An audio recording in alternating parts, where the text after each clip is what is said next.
बढ़ते हैं दोस्तों अपने नेक्स्ट क्वेश्चन की ओर। इस क्वेश्चन का सॉल्यूशन हो गया। नेक्स्ट क्वेश्चन हमारा ये है जिसमें प्रिंसिपल का वैल्यू, सेम क्वेश्चन है, प्रिंसिपल का वैल्यू पूछा है, रेट हमारा 5% दे दिया है, CI 410 है, टाइम 2 ईयर है, तो फिर हमें प्रिंसिपल ही फाइंड करना है। एकदम सेम क्वेश्चन है, उम्मीद करते हैं कि आप सभी लगा लेंगे।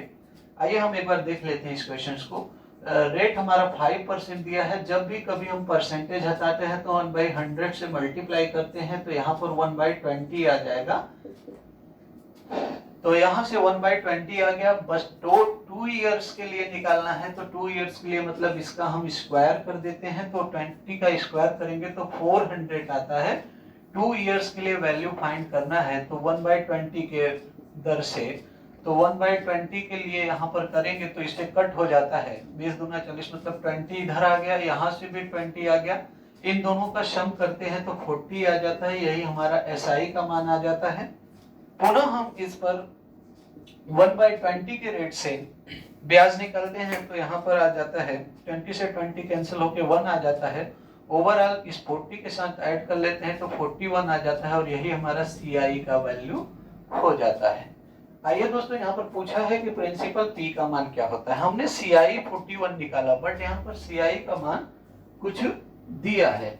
क्या दिया है? 410 दिया है, जबकि हमने जो CI निकाला है वो 41 दिया है।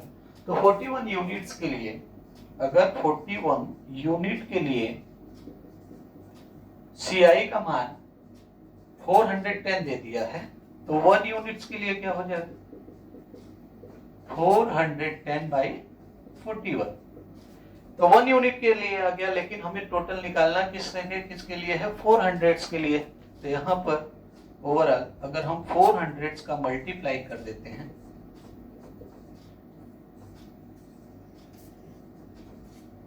तो ये हमारा प्रिंसिपल P का मान हो जाता है। ठीक है, तो उम्मीद करते हैं ये भी क्वेश्चंस आपको अच्छे तरीके से समझ में आया होगा।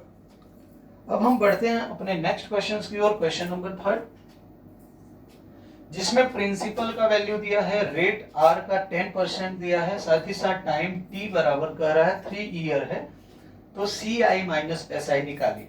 अब देखिएगा दोस्तों, यहाँ पर जो ईयर है, टाइम है, वो 3 साल के लिए दे दिया। कितने के लिए? 3 साल के लिए। तो 3 साल के लिए हम कैसे निकालते हैं, तो इसको भी देख लेते हैं एक क्वेश्चन। तो 3 इयर्स के लिए हम करते क्या है कि प्रिंसिपल P का मान दिया है, सबसे पहले रेट निकालते हैं R बराबर 10% पर।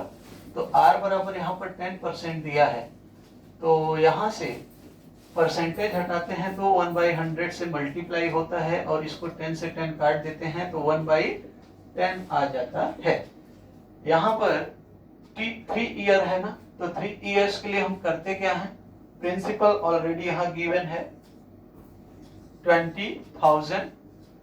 3 ईयर के लिए है, तो 3 ईयर के लिए ऐसे करते हैं, 1/10 पर सब ब्याज निकालते हैं रेट की दर से, तो 1/10 सब में होगा। तीनों ईयर्स के लिए जब निकालेंगे तो 2000 इसके लिए आएगा, 2000 इसके लिए आ जाएगा, 2000 इसके लिए आ जाएगा। तीनों को ऐड करते हैं तो ये 6000 आता है, जो कि हमारा SI का वैल्यू हो जाता है। ब्याज पर ब्याज जो निकलता है वो हमारा CI के लिए होता है, तो यहाँ से आ जाएगा 200। अब इधर यहाँ तक का कॉन्सेप्ट तो सेम था, जो कि सबको समझ में आता होगा। इसके आगे वाला प्रोसेस थोड़ा सा समझना है।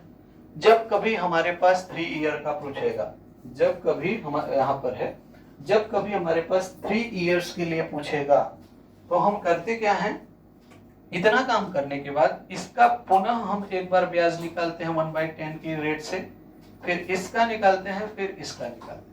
तो 1/10 के रिस्पेक्ट से यहाँ पर निकालेंगे तो ये भी 200 आ जाएगा। 1/10 से यहाँ पर निकालेंगे तो ये भी क्या आ जाएगा, 200 आ जाएगा। तो एक ये आया, एक ये आया, एक ये आया, और यहाँ पर 1/10 के रिस्पेक्ट से निकालते हैं तो क्या आ जाता है, 20 आ जाता है। इन सभी वैल्यू को हम ऐड करते हैं, इन सभी वैल्यू को हम ऐड करते हैं, तो 200 200 200 620। तो 600 जो 20 है, ये हमारा किसका वैल्यू आ जाता है, CI। अच्छा नहीं, फिर इस 620 में ये भी वैल्यू जुड़ेगा ना, ये भी वैल्यू जुड़ेगा, तो ये 620, तो 620 ये हमारा जो आता है ये CI का मान आ जाता है। अब CI में से SI को माइनस कर देते हैं, तो CI माइनस SI जब करेंगे तो 620 ये हमारा राइट आंसर हो जाता है। उम्मीद करते हैं कि ये भी क्वेश्चन समझ में आया होगा। जस्ट ही एकदम सेम क्वेश्चन ये भी है कि प्रिंसिपल P का मान 10,000 दे दिया है, रेट R बराबर 10% दे दिया है, साथ ही साथ T बराबर 3 इयर्स दे दिया है और CI माइनस SI का मान पूछा है। तो 3 साल के लिए इसको भी सॉल्व करना है, तो इसको क्वेश्चंस आपके लिए हम होमवर्क छोड़ते हैं, इसको आप अपने से करेंगे, सेम ही एकदम ऐसे ही लगेगा। इसको एक बार हम रिपीट करते हैं, ध्यान से देखिएगा। रेट R बराबर 10% था, तो 10% परसेंटेज हटाने के लिए 1/100 कर दिया, तो 1/10 आ गया। ठीक, अब यहाँ पर हमारे पास प्रिंसिपल दिया है, तो इसका स्क्वायर नहीं करेंगे, वो जब प्रिंसिपल P का मान निकालना होता है तब हम ऐसा काम करते हैं। ठीक है, तो यहाँ पर हमारे पास प्रिंसिपल ऑलरेडी गिवन है, इसी प्रिंसिपल पर इसी रेट से हम क्या निकालते हैं, उसका ब्याज निकालते हैं।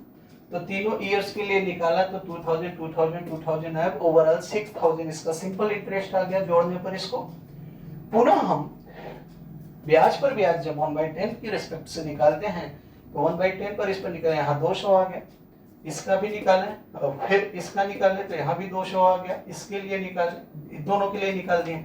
फिर एक काम यहाँ एक्स्ट्रा होता है, इसका फिर से 1/10 पर निकाला जाता है और इसका निकलता है और इसका निकलता है। इनको निकालने के बाद जितना रेट आया सबको ऐड कर दिए, साथ ही साथ SI के वैल्यू को ऐड कर दिए, तो वो हमारा CI का मान आ गया।